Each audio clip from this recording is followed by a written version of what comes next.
So I'm here to tell you that what you have believed about your own potential has changed what you have learned and continues to do that, continues to change your learning and your experiences.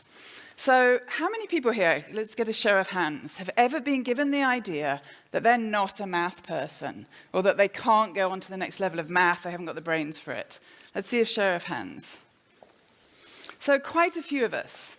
And I'm here to tell you that idea is completely wrong. It is disproven by the brain science, but it is fueled by a single myth that's out there in our society that's very strong and very dangerous. And the myth is that there's such a thing as a math brain, that you're born with one or you're not. We don't believe this about other subjects.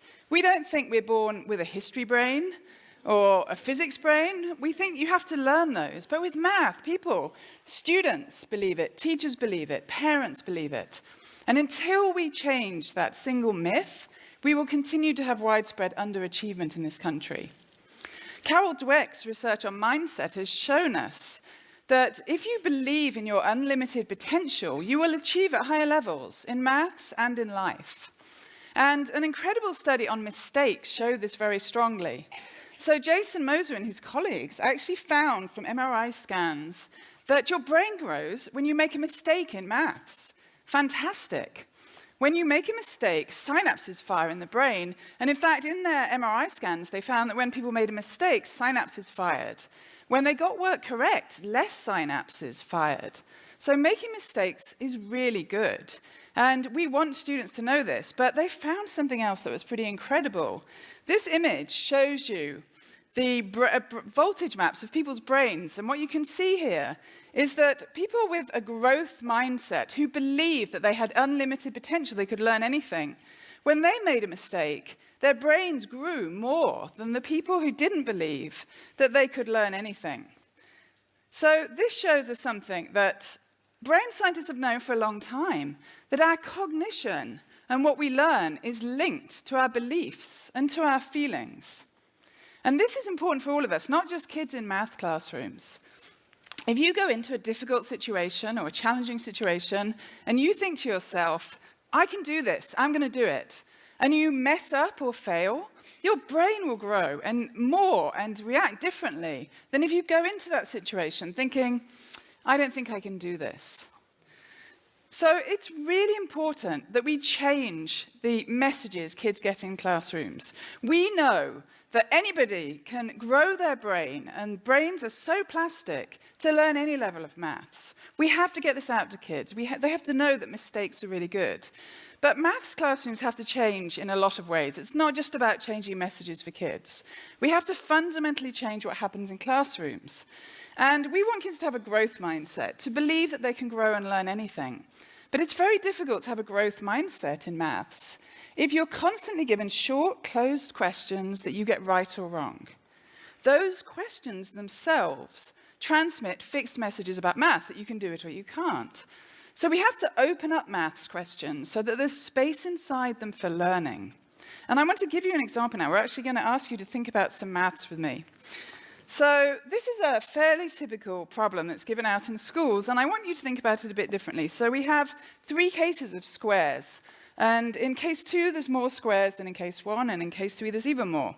And often this is given out with the question, how many squares would there be in case 100 or case n?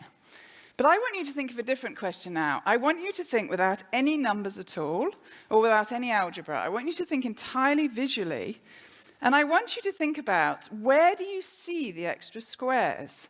If there are more squares in case 2 than case 1, where are they?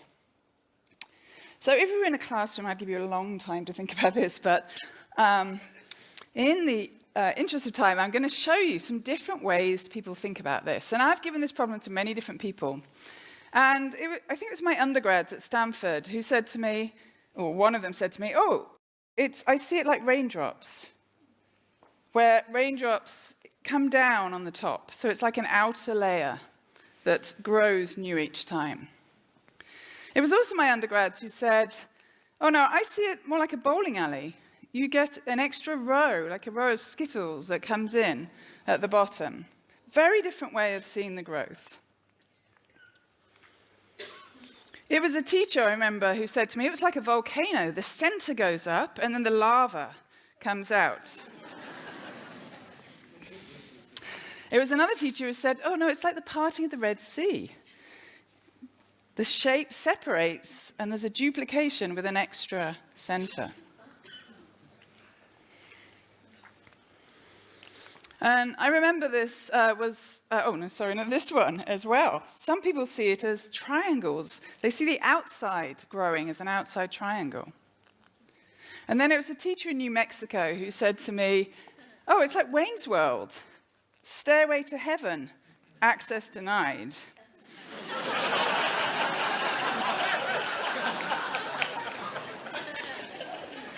And then we have this way of seeing it. If you move the squares, which you always can, and you rearrange the shape a bit, you'll see that it actually grows as squares. So this is what I want to illustrate with this question. When it's given out in maths classrooms, and this isn't the worst of questions, it's given out with a question of how many. And kids count. So they'll say in the first case there's 4, in the second there's 9.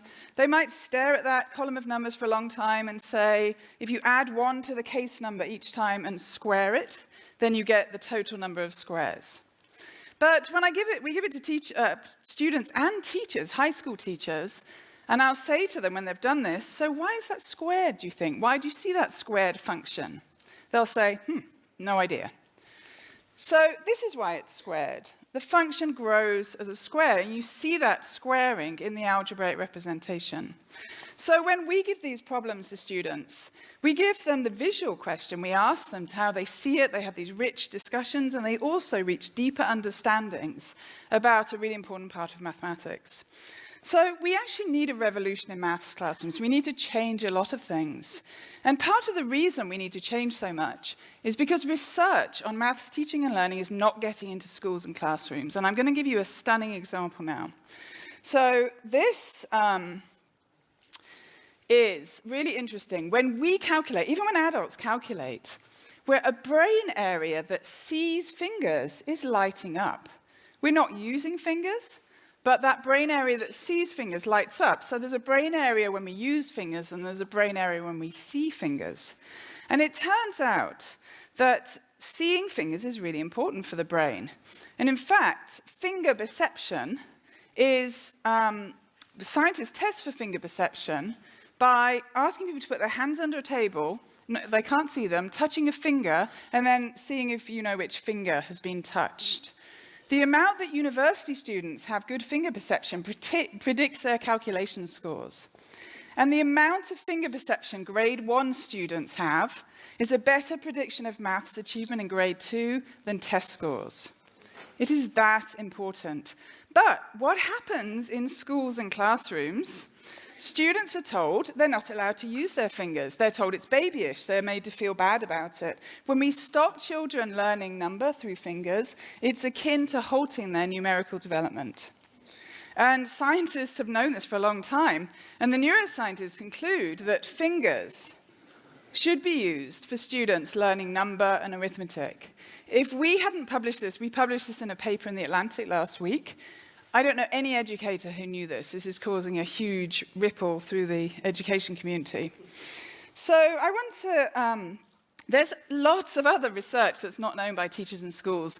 We also know that when you perform a calculation, the brain is involved in a complex and dynamic communication between different areas of the brain, and including the visual cortex. Yet maths classrooms are not visual, they're numerical and abstract.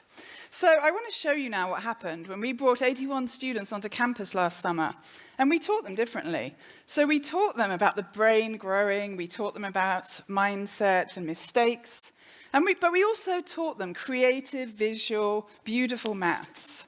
And they came in for 18 lessons with us. Before they came to us, they'd taken a district standardized test. We gave them the same test at the end of our 18 lessons, and they improved by an average of 50%. 81 students from a range of achievement levels told us on the first day, I'm not a math person. They could name the one person in their class who was a math person. We changed their beliefs, and this is a clip from a longer music video that we made of the kids.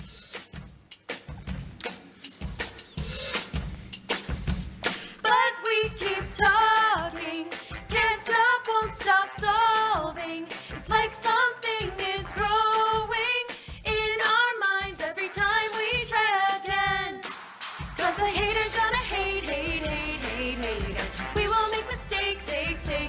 shakes.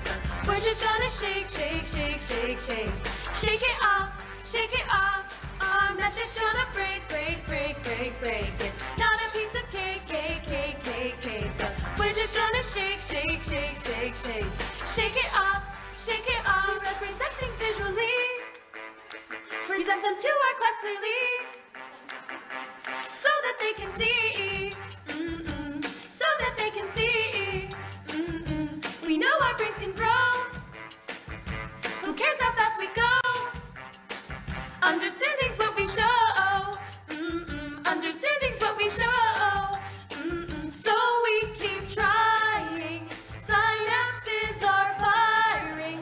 This problem's so exciting. It's so cool that I want to go and show the world. So,